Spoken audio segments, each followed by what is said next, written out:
हाल ही में मैंने एक जापान की एथलीट खिलाड़ी को देखा जो एक वस्तु लेकर एक दौड़ में दौड़ रही थी और वो वस्तु उसे फिनिशिंग लाइन पे जाकर अपनी साथी एथलीट को देनी थी और वो साथी एथलीट उस दौड़ को पूरा करती उस वस्तु को लेकर। लेकिन जो लड़की दौड़ रही थी उसके पैर में एक चोट लग गई और वो चोट ऐसी भयंकर थी कि वो दौड़ने की तो बात दूर है, अब पैदल चलने की अवस्था में भी नहीं थी और वो खिलाड़ी गिर गई। लेकिन उस खिलाड़ी के हौसले की बात मैंने देखी कि उसने अपने घुटनों के बल चलना शुरू किया और घुटनों के बल चल के वो उस फिनिशिंग पॉइंट तक पहुंची। उसके पैर में इसमें का में और घुटनों में चोट लग गई और उसने वो वस्तु अपनी साथी खिलाड़ी को दी फिनिशिंग पॉइंट पे जाकर और उसकी साथी खिलाड़ी ने आगे दौड़कर उस दौड़ को पूरा किया और फिर उन्होंने गोल्ड मेडल जीता।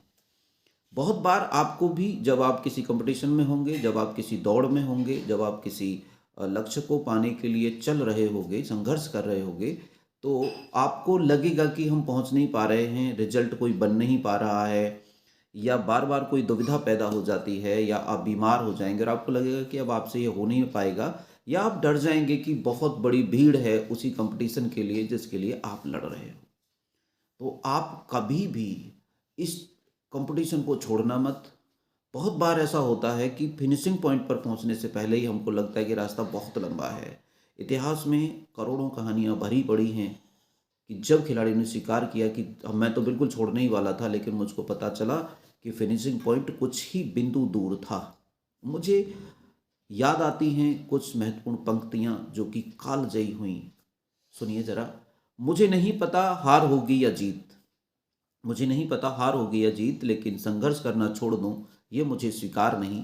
मार्टिन लूथर किंग ने भी इससे संबंधित पंक्तियां की बोली थी।